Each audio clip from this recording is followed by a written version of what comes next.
सबसे पहले रिवीजन की बात मुझे भी शक भी डाली, तो सोचा बस एक शॉर्ट सी वीडियो बना दूँ फ्यू मिनट्स में।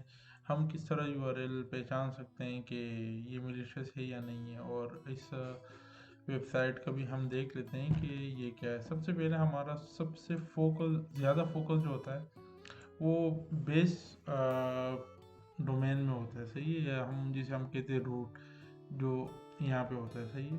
इससे हम पता कर सकते हैं लाइक जितने भी आईटी के लोग हों, जो आईटी के साथ मुंसलिक हो, ज़्यादातर उनका टाइम गुजरा हो, तो उनको यूआरएल्स का मोस्टली पता होता है, जो कॉमनली वो रेगुलरली विजिट करता है। तो वो यूआरएल का नाम उसके साथ देख के कोई भी अगर स्पेसिफिक कैरेक्टर चेंज हो, लाइक टेप के बजाय टी के बजाय अगर यहाँ पे एल लगा हो तो एयर लेबल हो गया, सही है, तो उसको पता चल जाता है कि इसमें कोई वर्ड जो है वो मिसिंग है। दूसरी चीज़ जो है, हमें सर्टिफिकेट से पता चलता है कि अगर हम यहाँ पे आ जाते हैं और यहाँ पे देखें कि एक अमेज़ॉन एक वेल रिप्यूटेड ऑर्गेनाइजेशन है और उन्होंने इसकी इंफॉर्मेशन वेरीफाई की है। यहाँ पे हम फर्दर जाते हैं। ज़्यादातर मैं सर्टिफिकेट में डिटेल में नहीं जाता, लेकिन सर्टिफिकेट हमें ओनर का नेम, कहाँ से रजिस्टर्ड है और कौन सी क्रिप्टोग्राफी वगैरह पब्लिक की एट्सेट्रा ये बता देता है। और मतलब इसका ट्रस्ट लेवल हमें पता चल जाता है कि डोमेन कहाँ से रजिस्टर्ड है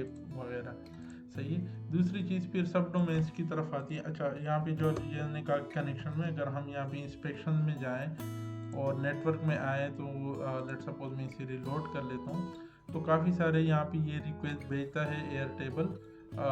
मोस्टली उसके अपने ही डोमेन हैं, सही है। कुछ उसके सब डोमेन हैं, जिस तरह ये स्टैटिक यहाँ पे आ गया, ये इसका सब डोमेन है, लेकिन ओवरऑल इसका ये सब डोमेन जो है ये फिर एयरटेबल के हायरार्की में आता है।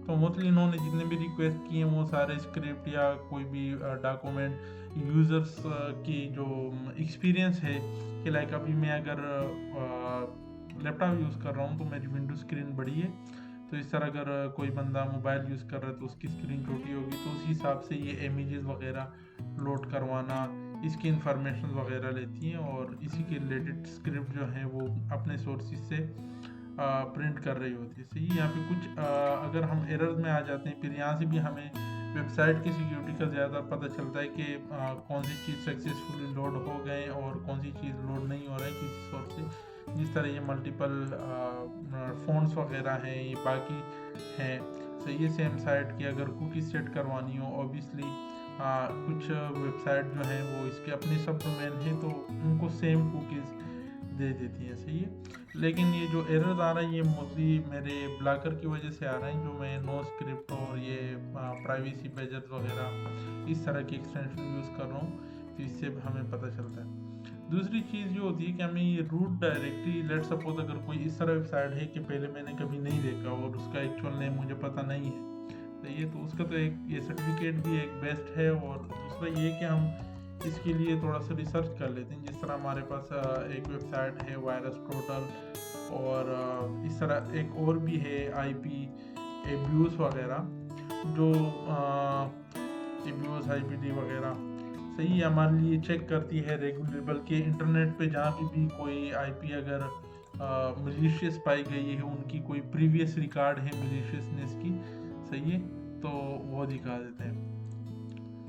सॉरी, यहाँ पे अगर हम यूआरएल में आ जाते हैं और यहाँ पे लेट सपोज यूआरएल डालते हैं और उसको हम स्कैन करवाते हैं, तो यहाँ पे भी हमें आ जाता है कि इसकी अगर कोई मिलिशियस रिकॉर्ड हो, एक्टिविटी हो, इवेंट्स हो किसी ऑर्गेनाइजेशन के साथ, तो कहीं ना कहीं पे वो रिकॉर्ड हुई होती है। ये मल्टीपल डोमेन्स हैं, ऑर्गेनाइजेशन हैं, फ्री पेड दोनों हैं, जो मोस्टली थ्रेट इंटेलिजेंस प्रोवाइड करती हैं। बाकी ऑर्गेनाइजेशन जिस तरह ये फोर्टिनेट वेल नोन ऑर्गेनाइजेशन है, कैस्पर स्काई हो गई, मालवेयर वगैरह, तो यहाँ पे कहीं ना कहीं पे रिकॉर्ड हुआ होता है और उस रिकॉर्ड की थोड़ी बहुत इंफॉर्मेशन लिखी गई होती है कि इसकी प्रीवियस क्या रिकॉर्ड थी, लाइक इवेंट क्यों रिपोर्ट हुई थी, यूज़र से कोई डाटा लिया था या कोई रैंसमवेयर या कोई मालवेयर इसने इम्प्लीमेंट किया था, तो उसकी रिलेटेड रिकॉर्ड होती है। अगर हम डिटेल में आ जाए, फिर यहाँ पे अगेन डिटेल होती है रिक्वेस्ट वगैरह की, सही है। लिंक्स वगैरह इसकी रिलेटेड अगर हों, कोई इसकी ऑफिशियल वेबसाइट्स वगैरह हों, तो वो भी हम देख लेते हैं और मल्टीपल कम्युनिटी भी इसकी आ जाती है कि अगर किसी ने प्रीवियसली इसको न्यू पाया हो, जिस तरह ये एयरटेबल का स्टैटिक है और किसी ने रिपोर्ट किया है कि ये बिल्कुल क्लीन है। जो सिक्योरिटी एक ऑर्गेनाइजेशन है, ऑब्वियसली एक ट्रेनिंग है, इंस्टीट्यूट भी है, तो इन्होंने इसको रिपोर्ट किया है। सही है। इसकी कुछ रिक्वेस्ट मैंने लाइक फर्दर ये भी देखी कि जो पोस्ट डेटा इसने मेरा डेटा जो भेजा है, तो कौन सा डेटा इन लोगों ने भेजा है। तो अब अगेन वो जितना भी डेटा है मेरे आइडेंटिटी के रिलेटेड, कुकी सेट करने के रिलेटेड, या स्क्रीन और मैं कौन सा सिस्टम वगैरह डिवाइस यूज़ कर रहा हूँ, तो उसके रिलेटेड इन्होंने सारा डेटा भेजा है पोस्ट रिक्वेस्ट में। तो ऑब्वियसली ये क्लीन है, और हम मिलिशियस वेबसाइट फिर इस तरह ढूंढते हैं। मोस्टली हमारे लिए वायरस प्रोटेक्ट होता है। बाकी स्टैंडर्ड्स हैं, अपने स्टेप्स होंगे, लेकिन ये मेरी अंडरस्टैंडिंग है। अगर कहीं पे गलत हो तो मुझे गाइड कर सकते हैं, और हर किसी का एक अपना मेथड होता है। सही है।